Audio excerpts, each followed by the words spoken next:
Alrighty. So hello, everybody. My name is Sammy Ricchio. I am the Donor Engagement Coordinator here at Hawkwatch, and I want to welcome you to our event, How the Christmas Bird Count Informs Raptor Conservation. Our presentation is going to run for about an hour, and we'll save the last 5 to 10 minutes for questions and answers. So if you have any questions, please put them in the chat throughout the event.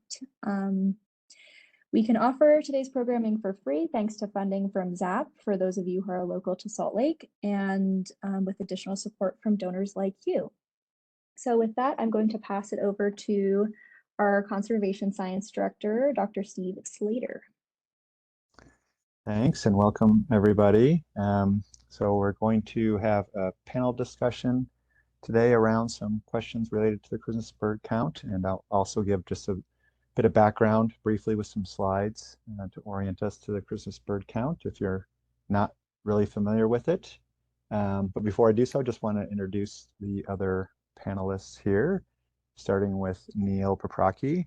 Neil was a Hawkwatch employee at one time and is now working towards his Ph.D., studying rough-legged hawks. And before that, he was an undergraduate at Bucknell University studying animal behavior, and then received a master's in science in the Raptor biology program at Boise State. So welcome, Neil. Glad to have you here. Yeah, thanks for having me. Moving on to Dr. Chris McClure from the Peregrine Fund.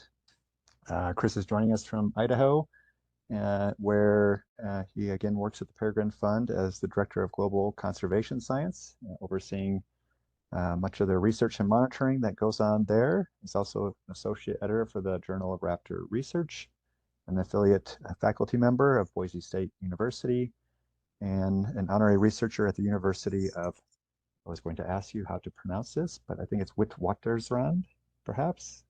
Close? Yeah. Yeah, I think it's Witwatersrand in there you go. In Afrikaans. Great. Thank you. Before that, he got his bachelor's from the University of Georgia and a PhD from Auburn University. So welcome, Chris. Thanks for being here. Thanks for having me.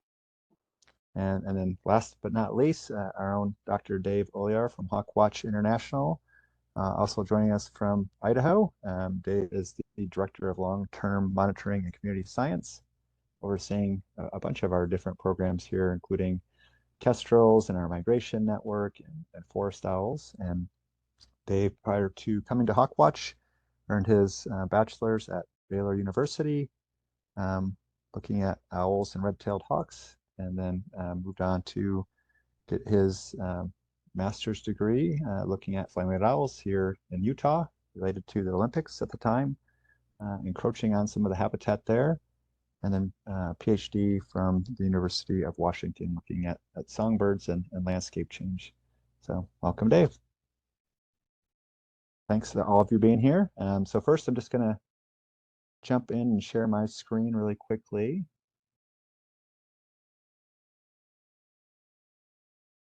Just give a, oh, my last slide though. So I'll just jump backwards real quick. Sorry there. Stop the share a minute. Sort things out. And bear with me one moment.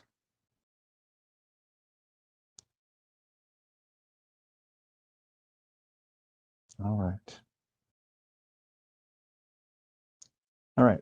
Hopefully y'all can see that. Just want to give a little background on the Christmas bird count. So if you're not familiar with the Christmas bird count, or CBC, as I'll probably refer to it off and on throughout the presentation, the first Christmas bird count occurred way back in 1900. And really the idea was some conservation-minded folks decided to look at counting birds as an alternative to what was a common tradition at the time, which was to go out on a Christmas Day hunt. It was called a side hunt, where people would go out and basically shoot as many things as they could, and it was like a competition. And so this was an early idea, like a lot of conservation that was beginning to ramp up in the early 1900s in response to some of the concerns about animal populations, bird populations. And this was a way to engage people in an alternative that could also benefit what we know about birds. and it's been ongoing ever since. So it's the has a distinction of being the longest running citizen science project in the world. This will be the 123rd count this winter. It's changed somewhat over the years as it's been ongoing, but now the standard procedure is a count that occurs typically within a 24-hour period, centered around the Christmas day. It can be a few weeks before and after, depending on the organizers of the individual counts.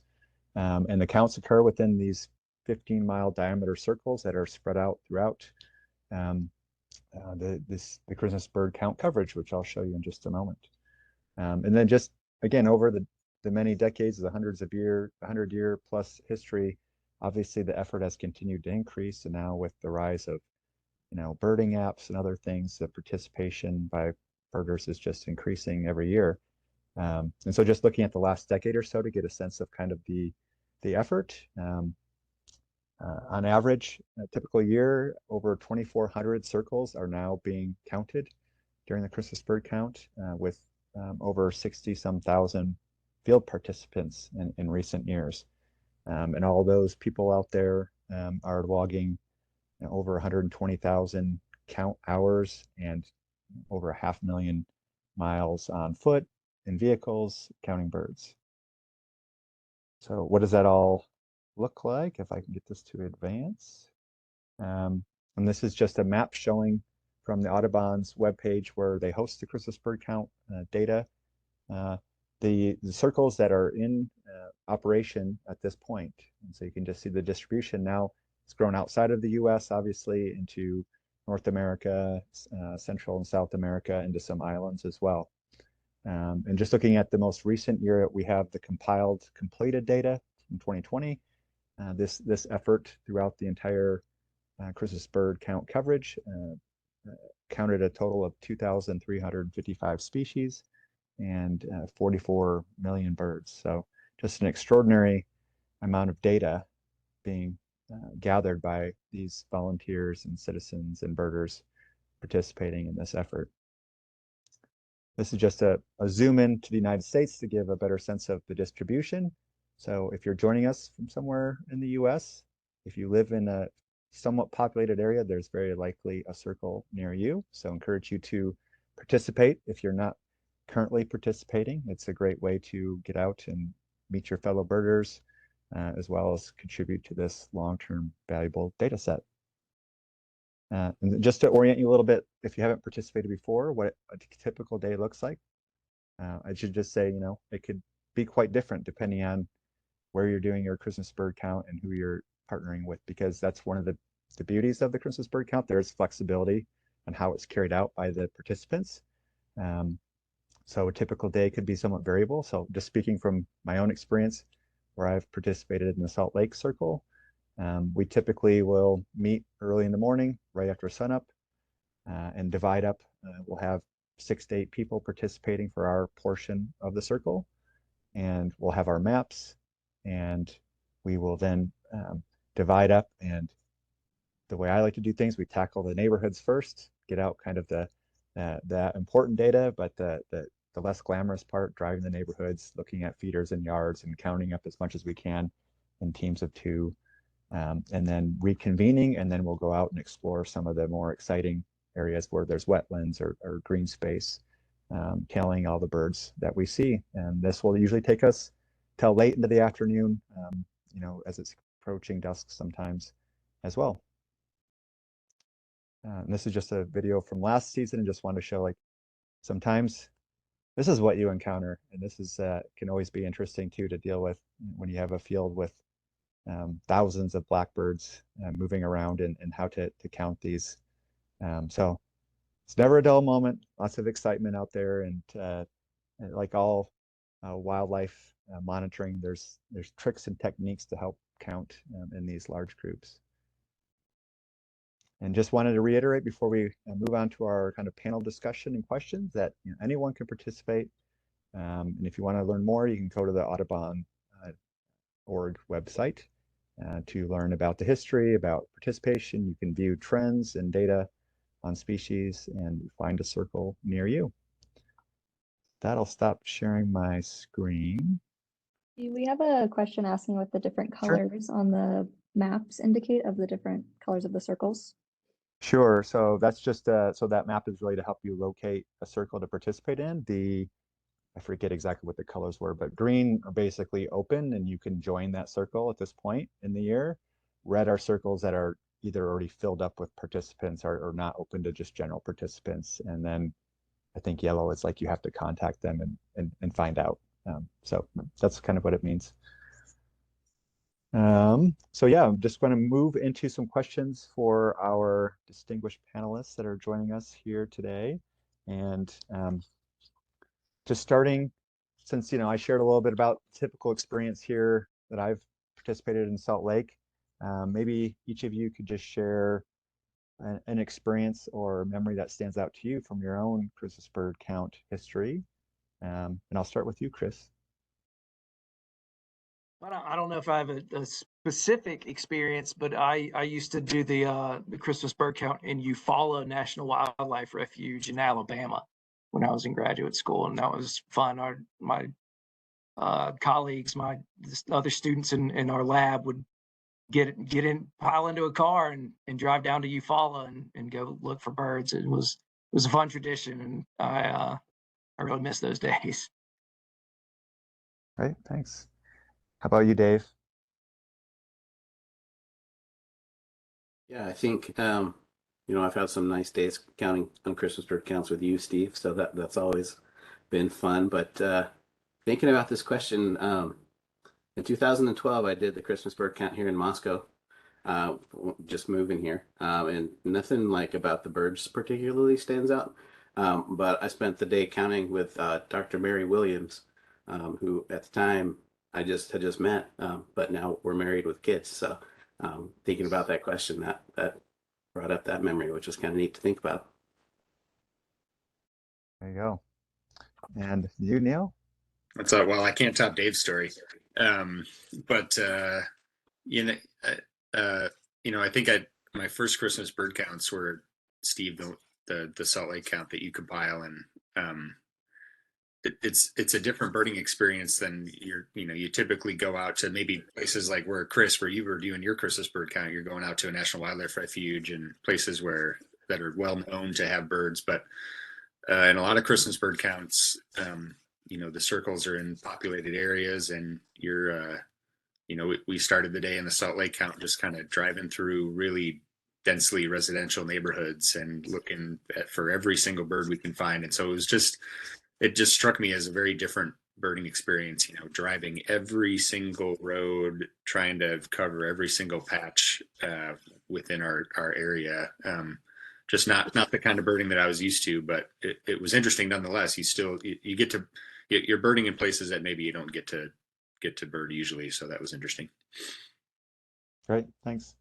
Yeah, one that occurred to me when hearing you talk that reminded me of is one of our former staff members, Nelson, who came out with us, and his wife, and is still participating now that he's not with the organization.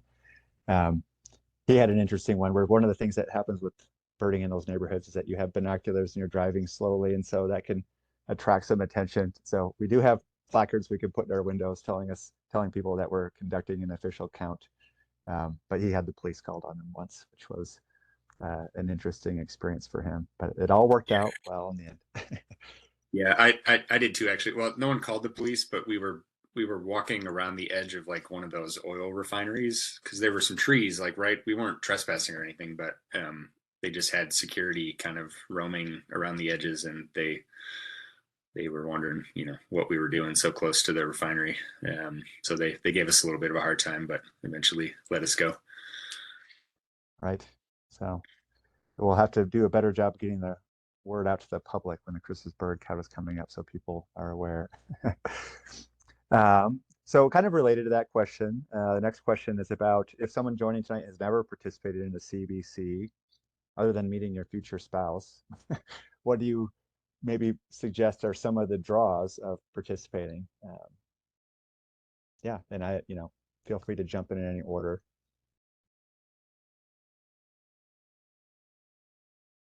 Well, Steve, I think you talked about it a little bit, but just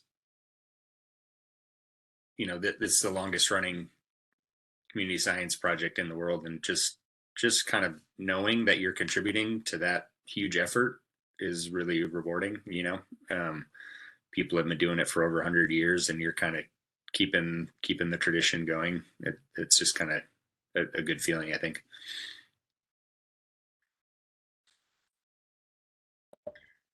Yeah, I think too, just going and going to places that you normally might not spend time at all, much less looking for birds, like Neil mentioned, is kind of an interesting draw, and you get to know where you live a little bit better. You get to sometimes meet people and know them a little bit better. And it is like a 122-year tradition. This is the number 123 coming up, so it's important and kind of cool to be part of. Yeah, I'll say it's a good excuse to have the 30th day of your year. A lot of people turn it into a big day. They stay up late and get up early, and it's pretty fun if you sort of gamify it that way. Yeah, right. I'd add from my own perspective, for me, even though I consider myself, I am a professional bird biologist and work in this field, but there's a lot of birds that I don't spend as much attention on throughout the rest of the year, and so it's always the few weeks running up to it, I'm like, oh, I got to get my bird book out and I got to study some of those ducks and get more familiar with some winter plumage and some other things. So it's always a good excuse for me to do a little studying beforehand, so I feel comfortable moving into it too. So yeah, thanks everybody. Next question. Going to move into some of the science, more in-depth science questions. One of the reasons we wanted to invite some of the panelists is to be related to a paper that they have out on looking at how Christmas bird count and winter data can inform some of the data we collect on our migration at our migration sites, and how those can be joined to understand kind of population change. And Neil and Dave, you two are co-authors on a paper looking at that for red-tailed hawks, and just wanted to throw it out to you, maybe starting with you, Neil, maybe talking a little bit about how the Christmas bird count data was crucial to this paper, and maybe just highlighting some of the key findings. Yeah, for sure. So for those who aren't familiar, we conducted a analysis of Christmas bird count data looking at trends, long-term trends in red-tailed hawk counts, and we also were looking at migration count trends as well. But the Christmas bird count data was really crucial for that paper because of the long-term nature of the data. Steve mentioned that this has been going on for 120 years, but for many of the circles have not been counted for that long. But there are many circles that have great survey data for 30, 40 plus years. And so we utilize that data across a huge portion of the wintering range of red-tailed hawks in North America. And it really helped us to document these regional population trends that are kind of consistent with this idea that red-tailed hawks and other migratory raptors are either becoming more sedentary and not migrating at all, or reducing their migration distances. And the Christmas bird count data really highlighted that, because we were seeing positive trends in northern regions, so increasing counts over time in northern regions, and somewhat the opposite in southern regions. Some of the southern regions were seeing either decreasing or stable counts over time. But to be able to put that in the context of basically the entire North American continent, a good chunk of those circles that Steve showed in that map were used in that analysis. So just having such a huge amount of data over a long period of time and over a large geographic scale, was really clutch for the findings that we were able to show in that paper. Right. Dave, do you want to add anything about the paper itself and some of the findings, or maybe implications for other migration? Yeah, I think Neil covered it pretty well in terms of that paper, but what's really nice is to be able to pair monitoring data from multiple seasons, right? So the Christmas bird count's unique in that it's a winter survey. Migration covers sort of those movement or shoulder periods of the year when birds are moving, and then the breeding bird survey is a summer season survey, right?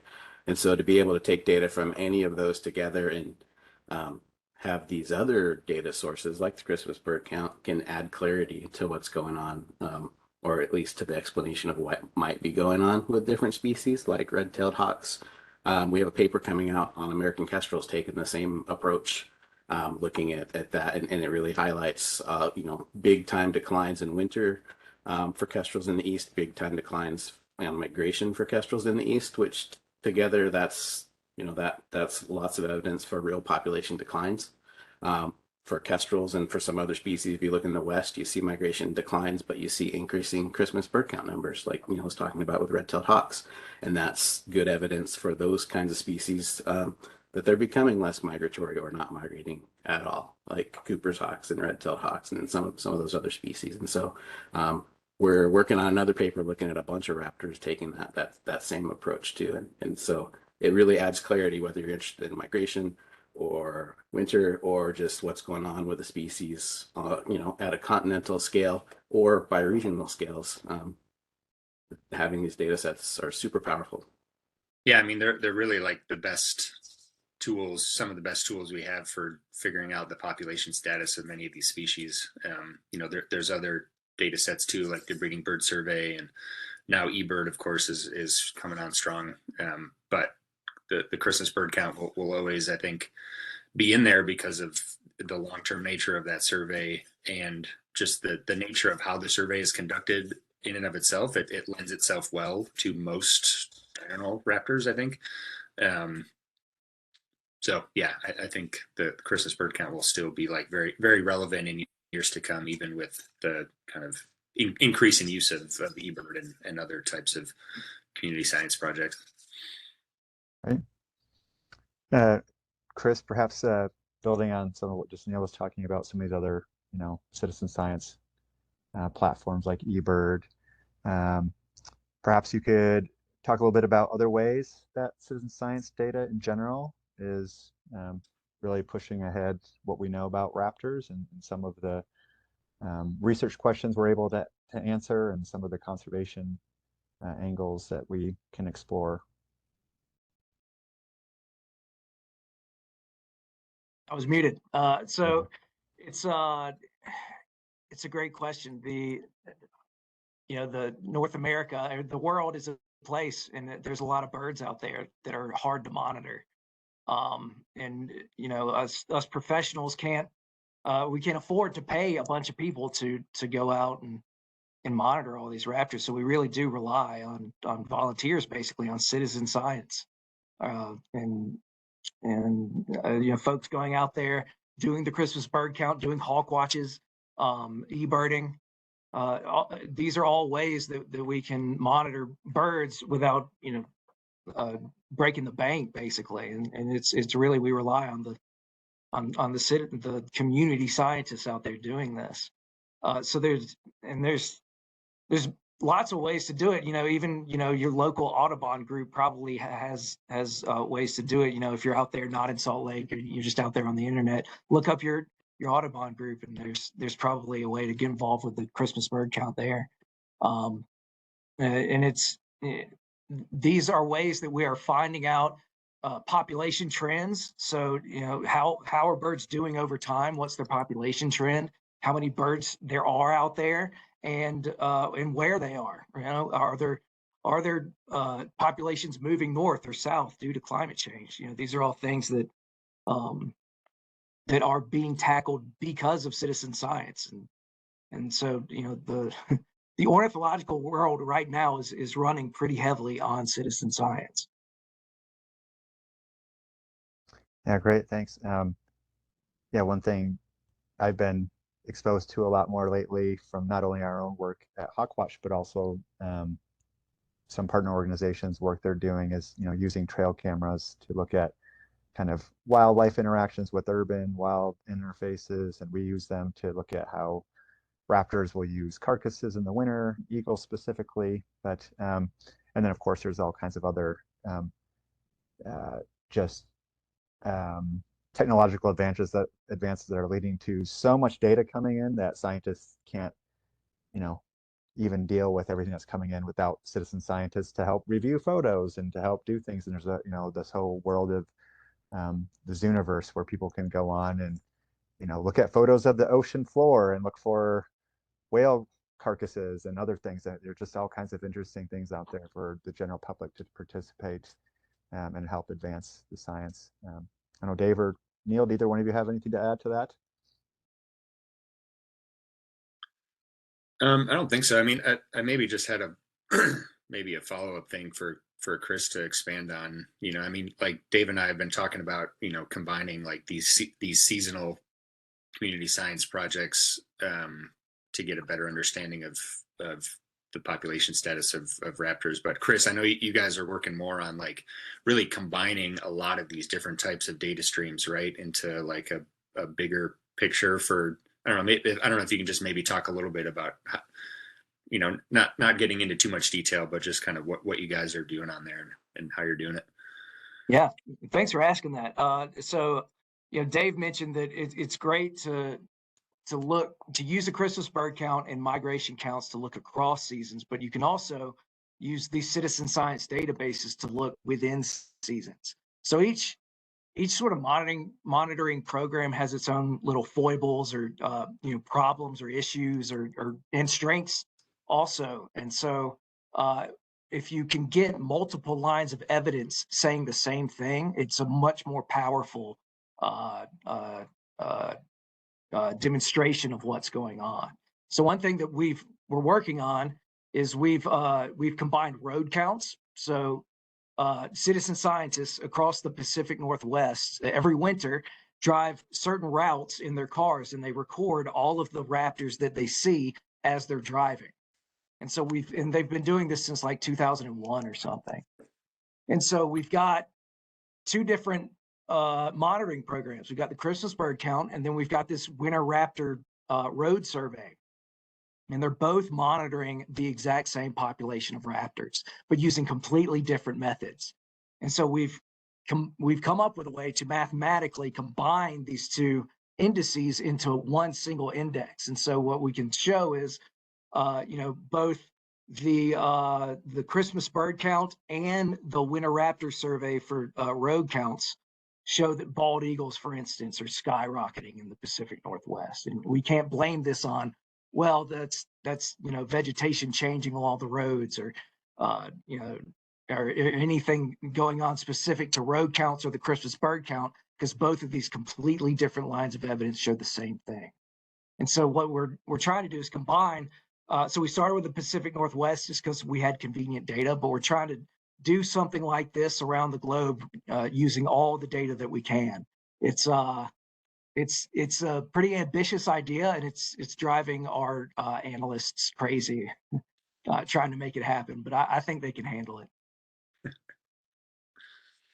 Well, that's a perfect segue to my next question, which was related to, with this wealth of data that we're getting more and more every day through citizen science, the amount of data coming in through eBird and Christmas bird counts and so on it's just a huge amount of data, which obviously allows us to look at a lot of different distribution and population questions. But one of the things, even if you go on the Christmas bird counts webpage and the history and some of the frequently asked questions, there's a few questions on there about how do scientists understand what's going on with this data? How do they know like an increase in a species isn't related to a change in the way people are counting or the effort they're putting in? So this is just kind of curious if we could talk a little bit about, you talked about one technique, you can combine different data sets to see if they're in agreement. That's one way to overcome some of the concerns about a particular data set. But are there other ways that scientists are working with the data to overcome some of the concerns about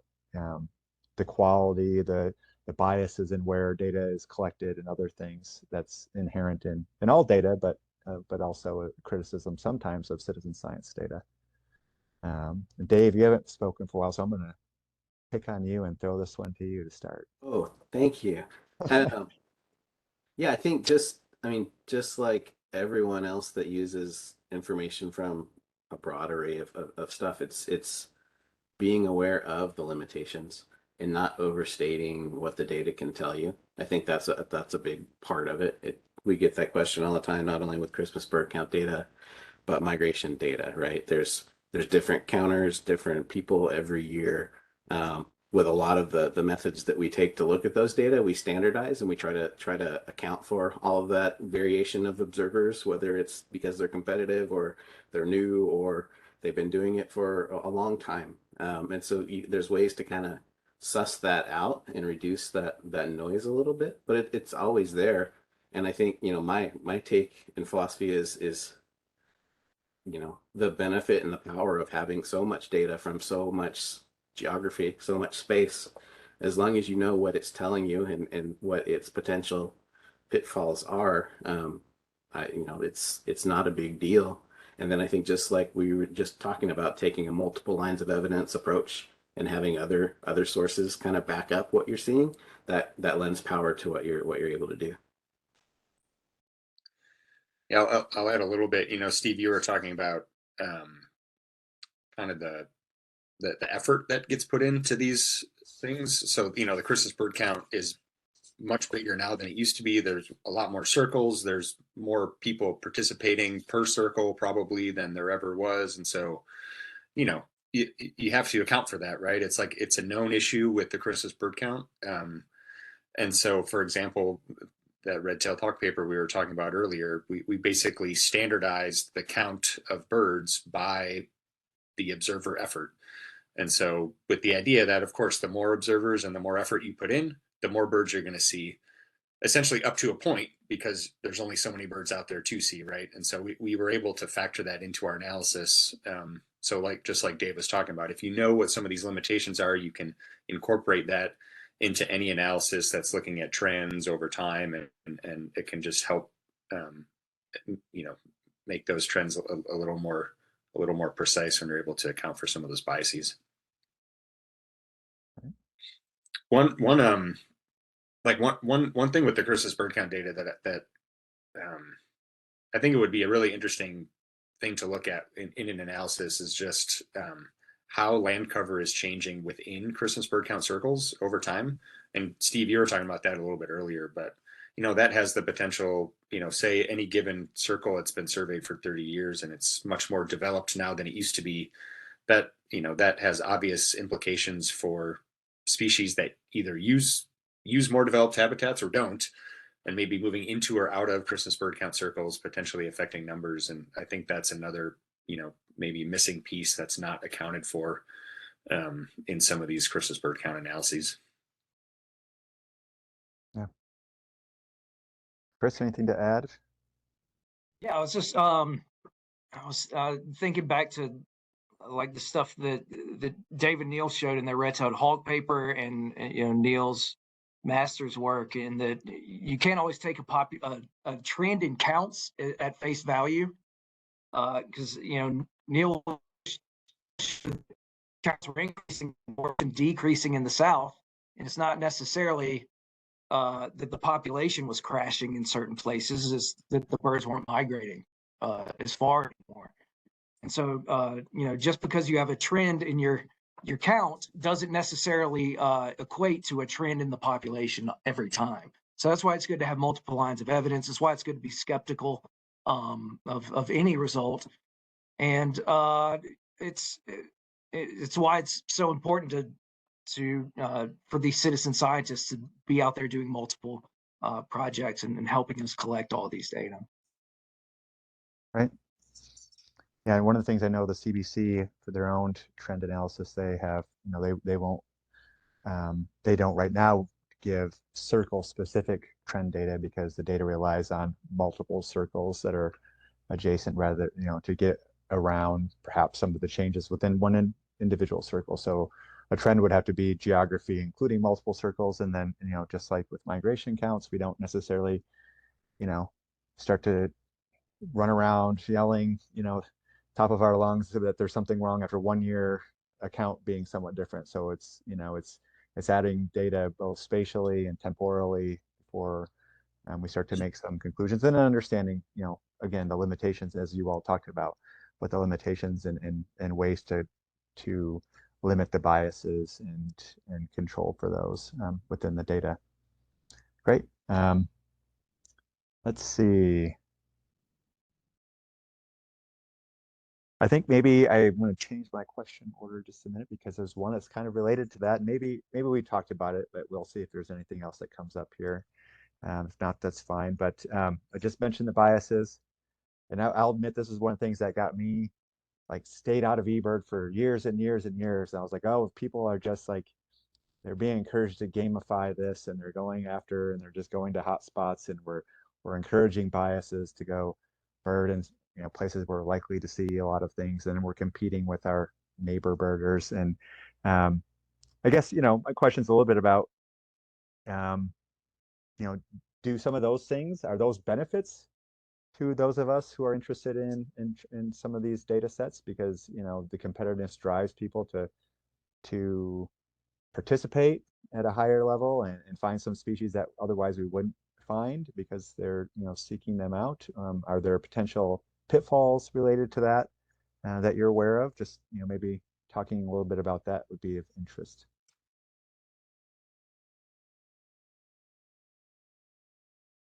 Neil, I know you're big into e-birding, so maybe I'll pick on you. Sure. I think if we're talking about eBird data, it's a little different because like we've been talking about with the Christmas bird count, it's like you have a defined area that you're surveying, and most Christmas bird counts get broken up into subsections because it's so big, and it's just like this is your section, you have to survey this section, and so I'm not sure that competitiveness is such a big deal with the Christmas bird count, especially if some of these biases that we've been talking about, like if it's a bias, and also if it's been like a consistent bias over time, right? Like if the bias is kind of the same all the time, then that kind of like reduces the effect of that bias, especially if you're looking at like relative change in counts over time. If the biases are always kind of the same, which I don't know if they are, but in this case we're talking about competitiveness in birders. So, for the Christmas bird count, I don't know if it's an issue so much. With eBird data, it's a little different because, yeah, people are mostly going to bird these places that get birded a lot and see a lot of species, and maybe they're not birding some of these, places that maybe don't have as many birds or people don't bird as much normally. But a lot of people now are entering their Christmas bird count data into eBird, myself included. And so people entering their Christmas bird count data into eBird might somewhat help with some of the biases you see in eBird data to some degree, at least for that really short window that the Christmas bird count occurs in.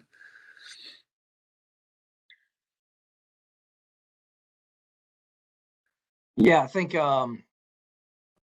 that's a good point in that this sort of I don't know if it gamifies the Christmas bird count, but at least in my experience, the people in the Christmas bird count are trying to find every bird they can find, and they're going out and they're birding pretty hard. And I think that's a really good thing because it makes the Christmas bird count more able to monitor more species, more secretive, hard to find species. And you compare it to like the breeding bird survey, where you're basically just doing point counts and getting mostly birds that are singing.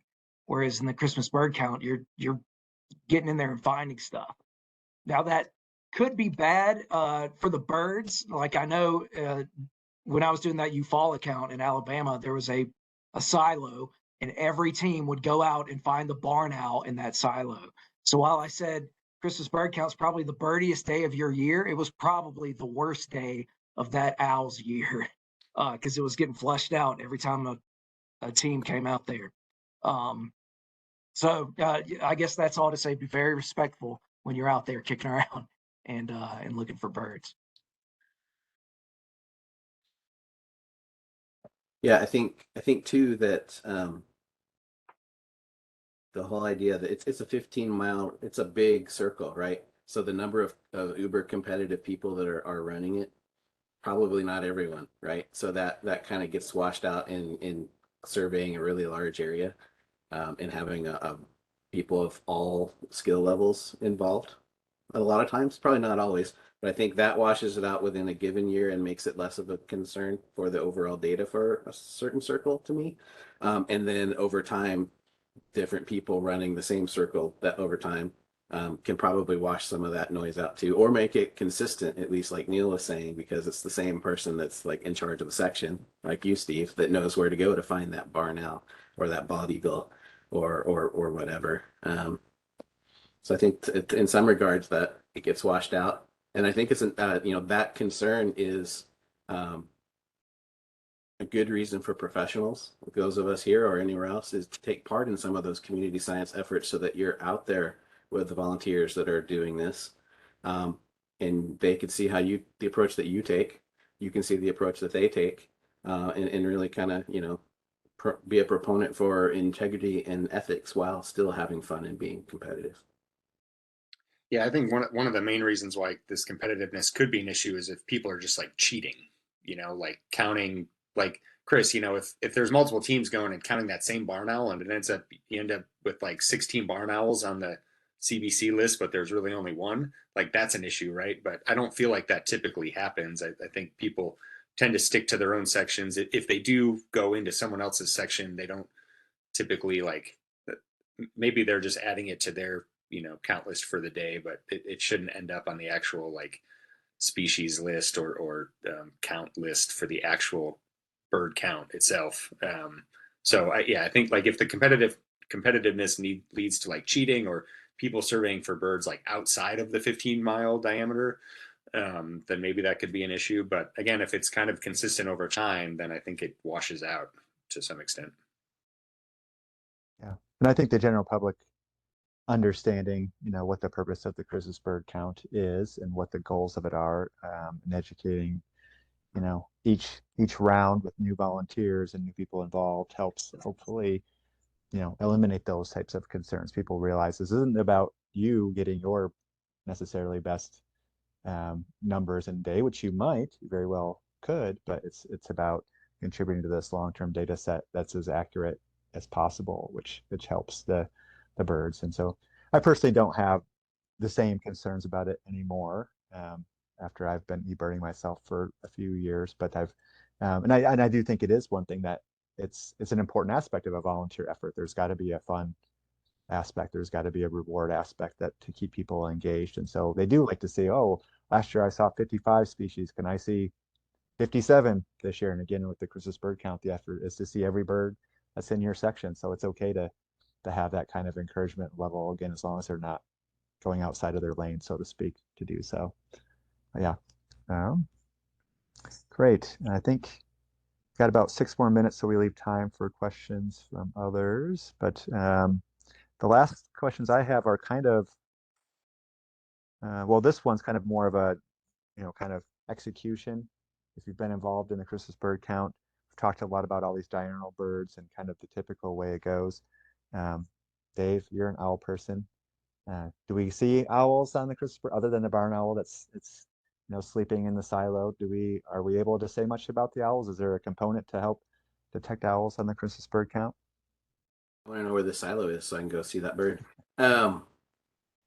Yeah, so the Christmas bird count day runs from 12 a.m. to 11:59 p.m. the next day, and there are circles with people that go out and survey for owls. It's less consistent between and within circles over the years, I think, and so there are owl data collected. Are they good data? I think it's probably the weakest of the groups of birds in terms of its ability to say much about that. I mean, yeah, we really need a better way to survey owls in general across big scales and systems, and so you do see owls. They do get counted on Christmas bird count data. I don't know that there's a whole lot of useful, powerful information that comes from it, though. Dave, I think you might know better than me, or maybe Steve, you know this too, but there's like the Christmas bird count has different like effort levels, like walking on foot or driving, but there's one specific to owling, right? Like how much time you spend, I think, specifically looking for owls, but I'm not sure that that's always been there. And I think that was maybe a more recent addition, but I don't exactly know when or maybe why they did that. Yeah, the owling component was added.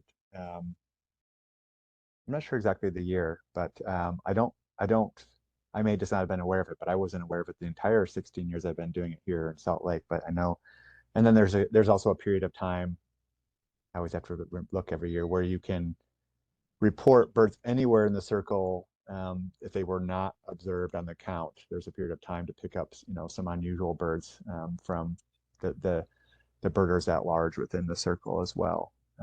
So yeah. One of the last questions I wanted to ask is kind of more conservation perhaps minded, or just implications minded. So, jumping back to the idea we talked about, looking at how winter data maybe shows some species are now just staying further north. Maybe they're not leaving at all. Some are just year-round residents where they weren't in the past, or they're short stopping. They're ceasing their they're stopping their migration further north because of maybe human habitation or climate change, or a combination of those things. What are some of the implications for the raptor species that might be experiencing that? I'll maybe start. I think some of the possible pros for increased residency or decreasing migration distances is that it's generally assumed that the migratory period is the period of highest mortality in birds, or when birds are most at risk of mortality, and that assumption has been more recently confirmed in some papers that have been able to track birds year round, and they've shown that mortality rates are generally higher during the migratory period. And so if as a bird, if you can minimize that migratory period by not migrating as far or not migrating at all, then you're potentially increasing your chances of survival if that migratory period is really dangerous. So I think that's one kind of potentially obvious pro for these birds. If you don't have to migrate, don't do it. It can be pretty dangerous. Yeah. Anyone want to throw out some potential negative implications? I'll go. I think if you think about any of these species that might be migrating less far or not at all, raptor or otherwise, on average warmer winters is one thing, but that we still see these extreme events, right? And so you can still have an overall warmer average winter, but have like a week and a half of a blizzard where food resources are hard to obtain, or it's really energetically taxing, right? And so when you decide not to migrate, you roll the dice that that's not going to happen, or that you're going to be able to survive, which means that, is it less costly to migrate, or does it, that idea that you don't migrate as far because it's dangerous, or you don't migrate as far or at all because you want to get back to your breeding ground sooner. That's, that's the drivers for. And then those extreme events that might mean that you're frozen on the ground because you rolled the dice and lost that's the big con in not migrating as far or at all. Right. Yeah, and I'll jump in and just mention that not every species or every population segment is able to adjust their migratory behavior. Some birds are stuck migrating when they migrate and are not able to adjust that. Our colleague Julie Heath here at Boise State is actually looking at the genetics of migration, and she's shown that certain population segments are not able to adjust genetically. They don't have the gene to adjust their the timing of their migration or whether or not they go. So and those birds are in trouble. So it's climate change is pretty sticky problem, and even for birds, right? And not all of them have the machinery to handle it. Great, thanks. I think we have a few questions in the chat. Before we do, I just wanted to ask maybe one lightning round question, and maybe there'll be one follow-up depending on which one is the worst. So this is like most embarrassing Raptor ID that you've had. So you just have to tell us, what your ID call was and what it actually was. And then we'll decide who we're going to do a little follow-up explanation. on that one. Neil, we'll start with you. Well, my most embarrassing, it wasn't so embarrassing in the actual miss ID. It was just like in the context that the ID happened in. Like I was leading a field trip for Hawkwatch, a migration field trip, and we had an accipiter fly over, and I identified it as a Cooper's hawk. But several other people thought it was a northern goshawk, and I was like, no, like it's definitely a Cooper's hawk. And then a couple people got photos of it, and like it was definitely a goshawk. So it was just kind of in the, like, I was leading a field trip, like I was the perceived expert, but I totally botched the ID. All right. I think I've done that before. Maybe. Chris, how about you? So I'm a long time removed from the field, so my Raptor ID skills have atrophied basically, and I work in a building with a lot of people in the same boat, and we embarrassingly had an accipiter land in a tree just outside of all of our windows, and we sadly had to pull out every field guide we had to try to try to handle the age-old Sharpie versus Cooper's question. We were like, if anyone knew that that a bunch of Raptor biologists were having this problem, it would be so embarrassing. So I'm not going to name any other names, but yeah, it was embarrassing for all of us. So the theme here is accipiters are challenging. So Yeah. if you're listening, and don't feel embarrassed if you've got to like refer to your manuals for the accipiters. We all do from time to time. Dave, how about you? Yeah, I'll go non-accipiter just to make it really embarrassing, I guess. Yeah, I think my worst one that comes to mind is not IDing correctly a northern harrier at a migration station and thinking for a long time that it was a small falcon coming in, and it flying right overhead, and then realizing, oh yeah, and then having crew members of the crew there look at me like I was an idiot, and I'm in charge of the migration network. So that's probably the worst one I can think of. There you go. We all had to humble ourselves a little I bit. went and got my eyes checked the next day. But this is good because again, just throwing back out again, consider getting involved in citizen science. You don't have to be the world's best birder. You don't have to be in the top 10%. You can be at any level of birding, and even people who've been birding forever are gonna make mistakes, and it's okay. We all do it. All right. Well, Sammy, I think we will look at questions in the chat. Let me scroll up there. Steve, Sammy wants you to share your grouse story. Yeah, I think it was a grouse, your miss ID. Grouse story. I don't know what you're talking about. It's Like I have selective memory these days. it's especially when the it comes one to about you embarrassing. were doing field work and you thought there was a bird because its eyes yeah, were yeah. like, yeah. Right. So when I was doing sage grouse work for years, we would like catch the birds in the middle of the night. We'd be on the back of a four-wheeler and use spotlights, and you look for eye shine, and then the other person would like get your attention with the spotlight, and you pull this hoop net off and go walk into the bushes. And so I signaled my partner to come over, and we're creeping in, creeping in, creeping in. It was a cow pie that was like frozen and reflecting it. I was like just like wanted to see sage grouse so bad that yeah. I just kept walking closer and closer. I'm like, what? The bird is not moving. Yeah.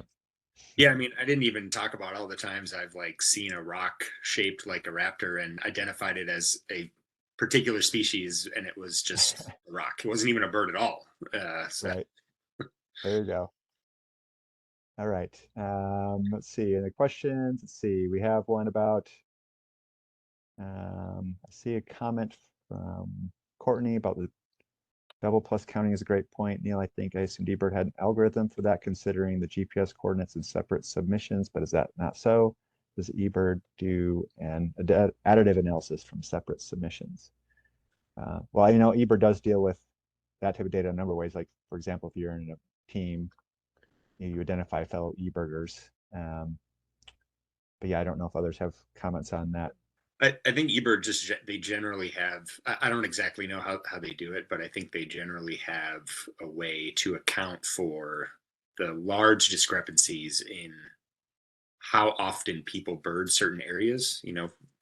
Areas like national wildlife refuges, like you might have 15 birders visit that in a single day, and they're probably all counting some of the same birds. And so I think they just have algorithms to deal with just that increased amount of effort when they're putting together like their abundance maps and their trend maps and things like that. So they're certainly trying to account for that for sure. For the Christmas bird count, it's more. I mean, Steve, you're kind of like a section compiler. Like, maybe talk a little bit about how, because like you're gathering information from the people that are out there counting the birds and kind of putting it together, right? Yeah. So I mean, that's partly why the way we approach it, you know, is to avoid double counting. We're doing the neighborhoods kind of in the same area, divided up, you know, at the same time, so that if we have flocks going over, then we can kind of look at when people are seeing things in these different areas, and if we have similar counts, some of that gets filtered out. But for the most part, the way we segment it out is to avoid that type of effort. We start in these certain areas and we move to a separate area, and we don't move back once we've been to an area like, oh, I want to go back to this area because birds could have flushed out of that way, and we have kind of rules about like the maximum number we agree on based on scanning through flocks and other things like that as well. Do you see any other questions in the chat, Sammy? I don't think so. I just wanted to give our panelists, especially non-Hawkwatch panelists, a chance to plug where people can find them and keep up with their work. Go for it, Chris. Okay. Yeah, so I'm with the Peregrine Fund, and just check out peregrinefund.org and look us up. We're on all the Facebooks and Twitters and stuff too, so check that out. It's not TikTok yet, not yet. Oh, there's no Peregrine Fund TikTok account, man. I don't have one either. So I'm at the University of Idaho, and yeah, I mean you can follow along. I'm on most social medias, just my full name on Instagram and Twitter, and then you can also follow along with our rough-legged hawk research. We have a Facebook page, the Rough-Legged Hawk Project. You can follow along. We post updates there periodically. Awesome. Dave, do you have anything you want to add? You can find Hawkwatch, all the Hawkwatch stuff. I'll let you plug that. Can I ask a question, since we didn't have a lot of questions of this? Sure, go ahead. If you could change anything about how the Christmas bird count is done, what would it be? You could go back and change it. Well, I mean, I think that like the biggest knock on the Christmas bird count, like the biggest bias, is this non-random spatial distribution of the count circles, and that the circles are biased to population centers. So if I had to go back and do it, I would have just totally randomized where the circles were, or at least like in a semi-random, stratified random way or something like that. I not just like allow people to pick and choose where they put circles. I think that's what I would have changed if you could have done it from the very beginning.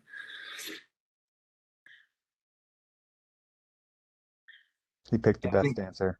I think along those lines, it's the methodology wasn't really standardized until like 1970 or something. So anytime you see researchers using Christmas bird count data, a lot of times they'll cut it off. They'll start it at 1970 and move onward. If we could not have to do that, that'd be pretty sweet. What was it like before 1970? What was the deal? Were they surveying across multiple days, or do you know? I was thinking you would know that because I think I got that from y'all's paper.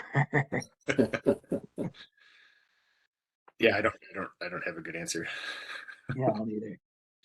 I am approaching 50, but I wasn't involved in 1970s, so I can't tell you either. Alrighty, well, thank you everybody, especially to our panelists, and thank you for joining us. As a reminder, this is recorded and it'll probably be posted on our YouTube tomorrow. So with that, goodbye and have a good night, everybody. Thanks, everyone. Bye, everybody.